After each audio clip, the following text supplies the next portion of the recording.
Hi, I'm Scott Davis. Welcome to New World Birth. By accessing this presentation, you're inviting me to share this information regarding our passage through this challenging and very hopeful time. This is the care and feeding of a new world age report for the Gregorian date of September 18th, 2012, and One Transformation in the Mayan Tzolkin calendar. We're also going to discuss Pluto turning direct, the Sun moving into Libra for the Equinox, the Aries full moon, and the infamous second Uranus-Pluto square. September 18th is one Kimi, or transformation, which carries the themes of death and rebirth, forgiveness, surrender, guidance of women through pregnancy, new beginnings through release what no longer serves us, psychic abilities, wisdom from the ancestors, and self-actualization. The transformational day sign speaks of a choice to follow our heart's intuition or the wisdom of the ancestors' nature and Mother Earth, or the path of ego and the dialogue of our chattering minds. And I believe that we all chose to incarnate during this time of intense transformation. So it's important that we flow with these cosmic changes. And that's really the reason for me sharing these reports, is so that you're going to have the information to prepare for difficult times, but also to savor the times when the energy is allowing an ease for opening and expansion of consciousness.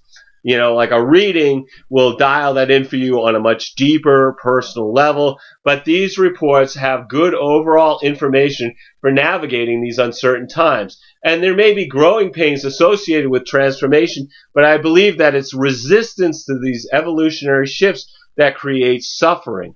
Astrologically, the One Transformation Tzolkin begins with Uranus and Neptune appearing to move in reverse or retrograde from the perspective of the Earth, as Pluto has been slowing down and stopped, and now it's appearing as it's moving in direct motion or forward from our perspective on the Earth, and that forward motion begins on the 18th, the very first day of One Transformation. So this, to me, this is the cool synchronicity here, is both the Tzolkin and the astrology are heralding that the time has come for transformation, to let go of ego and any past wounds or our perception of what's security, and instead surrender to higher forces moving us along our authentic path of self-realization and empowerment. And Pluto's power affects individuals as well as the collective. And so while retrograde, Pluto was somewhat restrained and had more of an inward focus, but now in appearing to move forward from our perspective on Earth, Pluto will destroy anything that's no longer authentic and an obstacle to bringing our planet and ourselves back into balance. And as we experience the second square to Uranus, which heightens our creative abilities and the power to manifest. And in preparing for this report, I went back and I looked at the intentions that I set in March during the spring equinox, and I was really amazed at how they had blossomed. I mean, they've gone way beyond my expectations. And so the field that's being created during this Uranus-Pluto square really seems to be accelerating our ability to create events from the thoughts we're having. And each creation seems to alter the world in significant ways. And the creative energy seems to be moving more like a fractal, where it doesn't just rest in the creation, but ripples through the multidimensional layers of reality. So I found I have to be very careful with what I'm giving my attention to, or it will happen, positive or negative. And we've all seen this playing out in world events, as others are also consciously or unconsciously creating reality. And so for this reason, I avoid the media and rely on my friends, to let me know what's going on in the world. If it's really important, they're going to tell me. I also kind of avoid New Agers with any kind of obsession with end of the world scenarios like Planet X or Nibiru. I named this New World Birth because that's what I believe we're experiencing. And some births are more difficult than others, and we're at the beginning of a long and difficult one. into a world, though, that's going to be beyond our wildest imaginations. And it's important to realize in working with this energy, if you're feeling blocked or confused, and to shift your attention to anything positive, even if it has nothing to do with what you're trying to accomplish. And doors will open where there were once walls, to quote Joseph Campbell. So Uranus-Pluto square, it gets activated even more intensely during the One Transformation Tzolkin, because Mercury first, and then later the Sun line up opposite Uranus, and in a challenging square to Pluto. And this is called a T-square with Pluto up at the top. And the planet at the top becomes a point of focus. And in this quick case, Pluto is pushing us to make fundamental changes.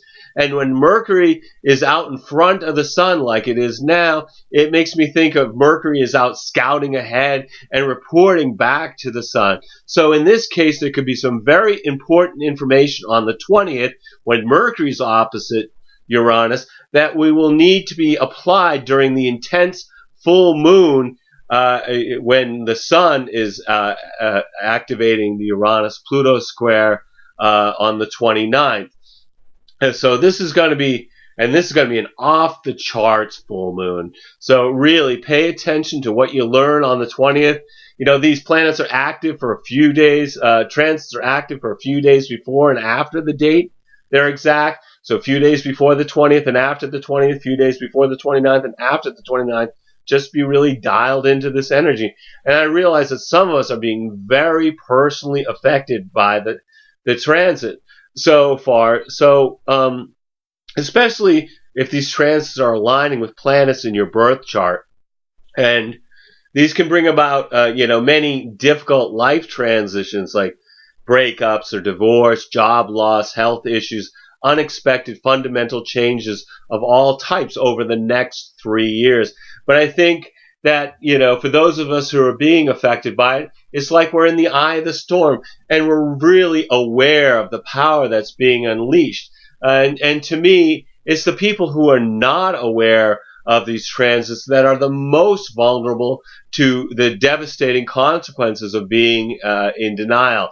And for me, I use my knowledge of strategy and authority from my human design chart and my awareness of the transits in relation to my astrology chart for guidance in making decisions and as a compass when I'm entering into unfamiliar territory. The daily energy for this Tzolkin, well, on September 18th, which is One Transformation, unity experienced through letting go of the past, Pluto turns direct. Or appears to be moving in forward motion. And the transformative power of Pluto, which has been working on our inner worlds during the retrograde period since April of this year, now turns its deathly gaze on the outer world as it begins to move forward. So from this point, and then for the next 6 months, Pluto's energy will bring death and rebirth to governments, corporations, banks, large organized religions. And then adding to the intensity, we've got the moon and we've got Mars in Pluto's sign of Scorpio. And then, of course, we've got Uranus squaring Pluto. So everything about this day is about transformation. So if you're conscious of it, you can use it to make a desired shift. If you're not, you might have the shift done to you. Like they say, shift happens. And on this day, the moon merges with Saturn, is supported by Neptune, harmonizes with Pluto, which brings emotional energy that can begin with, feeling isolated and lonely, and then later moves into indulging in fantasies, and then wraps up with feeling things on a profound level. And then the 19th is Too Dear, duality experienced through serving others, with the exact challenging square of Uranus and Pluto. This is the peak of the pure energy that I discussed earlier in this report, but this intense, rapid, transformational energy is active the whole 13-day period of One Transformation. As the Scorpio moon is challenged by Venus and merges with Mars, which brings a morning of pleasant interactions with others. And then in the afternoon, there's sort of an increase in irritability. And then September 20th, this is 3-star, which is about taking action through being grateful for abundant relationships, as Mercury is opposing Uranus and challenging Pluto. So this is the time when we're seeing this information coming in. So this is going to increase the intensity of the square. It brings even more focus on Pluto as the head of the T-square, and this makes us even more conscious of the tense energy for the remainder of September. And with Mercury interacting with the square, folks are going to experience disruptions in their thinking process, their explosive communications, but also intellectual breakthroughs. And I'm really thankful that the universe is offering us Venus in harmony with Jupiter. So that's a 60-degree sextile angle, which gives us some contentment and benevolence as this intensity is reaching a crescendo. And then with the moon in harmony with the sun and challenged by Neptune, the day's emotional energy begins with feelings of equanimity between our inner and outer world. And then later, it kind of moves into fantasies feeling more important than reality. And then the 21st is 4 offering, which is about finding stability through appreciating creation, with the Virgo sun being challenged in a square, a 90-degree angle to Ceres in Gemini, which is illuminating our nurturing, illuminates us nurturing our bodies, and by looking at our diets, our personal hygiene, the environment we live in, as the Sagittarius moon finds support from Uranus and Venus and is stimulated by Mercury and opposed by Jupiter. The day begins with craving emotional excitement, and then there's an increase in social interactions, and later feelings of generosity, and finally jovial feelings towards those people that are in our environment. And then September 22nd is 5 Dog. This is about being empowered through enjoying family and friends for the Equinox, which is autumn in the north and spring in the south, as the sun moves into Libra, which is actually, these planets are set up for that particular day in this diagram. And equinoxes and solstices, their astrology charts give us insight into the upcoming season. And this one, with the Uranus-Pluto square in tight aspect, we're looking at a time period leading up to the infamous solstice on December 21st, 2012, and the end of the Mayan long count being marked with upheaval.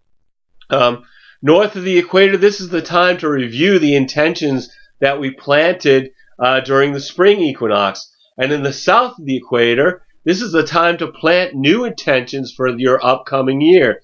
For those in the southern hemisphere, you might want to view the one seed care and feeding of a new world age from March 20th of this year for instructions regarding a spring equinox ritual for manifesting intentions over the 4 seasons.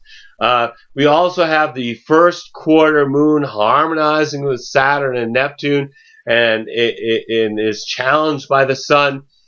This brings an emotional wave that moves from wanting to be alone in our thoughts and feelings to feeling challenged to challenges to the structure of our daily lives, and finally feeling very sensitive to others' moods. With for those who are sensitive by nature, really having psychic experiences.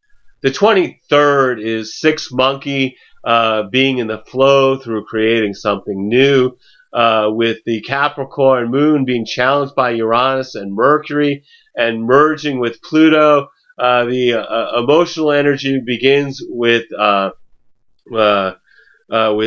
being careful not to jump to hasty conclusions, because we've got emotions that are rising to the surface from the deepest parts of our psyche. And then the day later moves into the possibility of feelings and emotions overwhelming our rational thinking. And then the 24th is 7 road, and this is about reflection through being of service to others, as the moon is stimulated by Mars, challenged by Saturn, and supported by the sun. The day's emotional energy begins with wanting to work independently from others, and then shifts to feeling lonely and sort of out of touch, and then finally the feeling in harmony with yourself and in relation to people of the opposite sex. And then the 25th is 8 read. This is about balance being experienced through maintaining our home, with the Aquarius moon being stimulated by Uranus, supported by Mercury. The day moves from pleasant feelings, but some restlessness, to later being in touch with our emotions and having a greater ability to express them to others. And then September 26th is 9 Jaguar, and this is patience experienced through enjoying nature. And on that day, Ceres moves into Cancer, which is a sign of the home and the family, and so it's sort of gaining intention of nourishment and nurturing.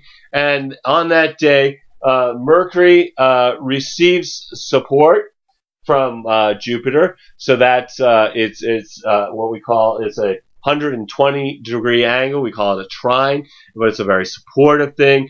And so we have a few days of feeling optimistic and confident in our thoughts and communications, as the moon in Aquarius finds support from Jupiter and Saturn and is opposed by Venus and challenged by Mars.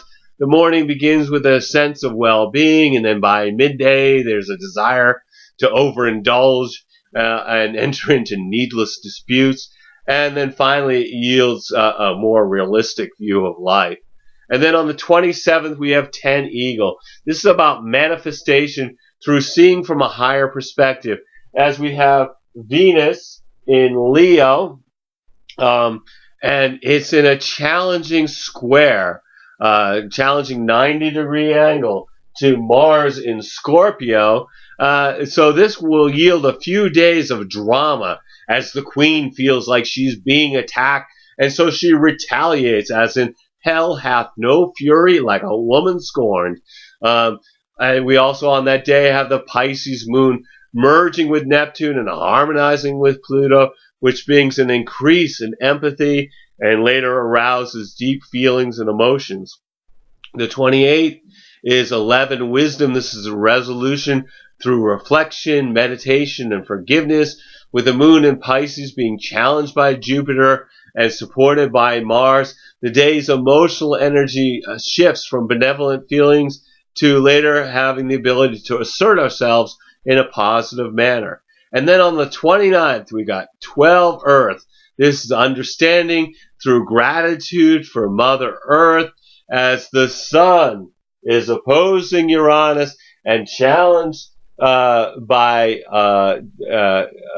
Pluto, and this is during the Aries full moon. So the moon is merging with Uranus and challenged by Pluto and opposing the Sun. So this full moon lines up exactly, within minutes of the degree of the Uranus-Pluto square. This is an intense full moon because it is at the same degree as the square.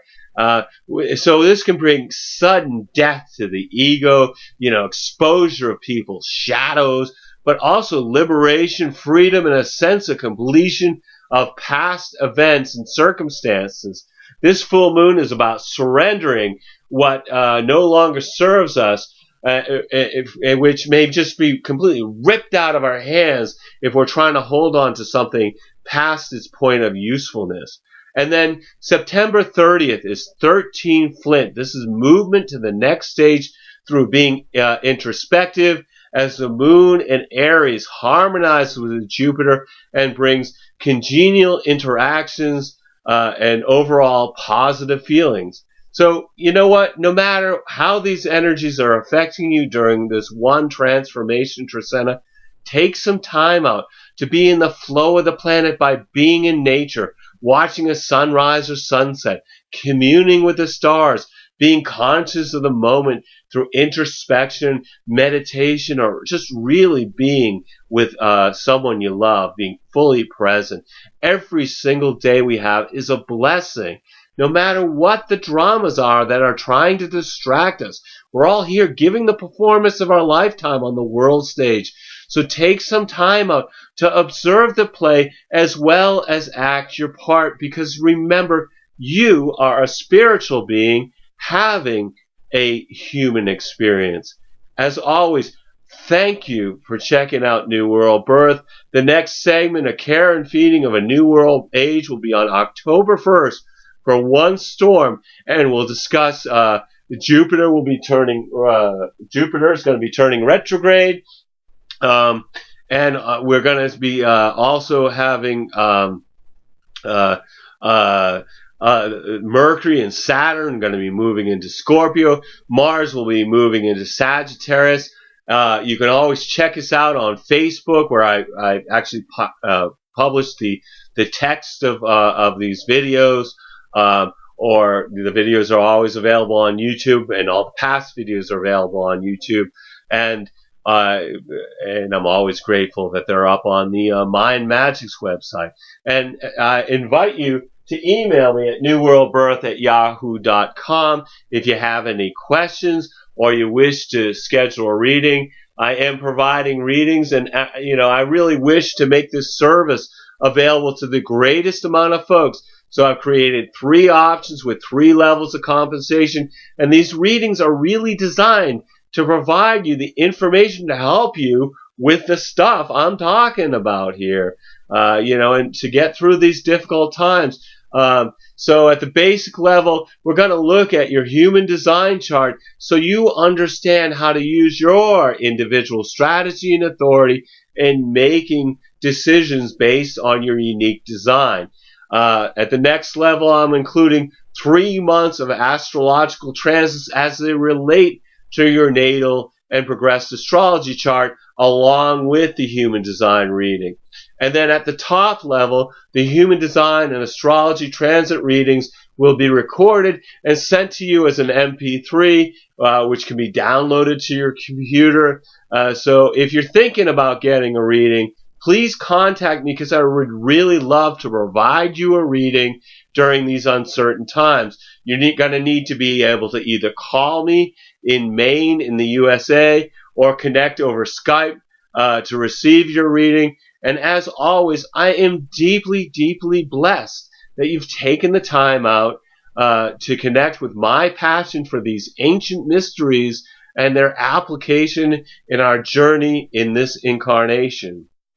The light in me honors the light in you. Namaste and Lakesh. And I'll see you next time. Thank you for everything.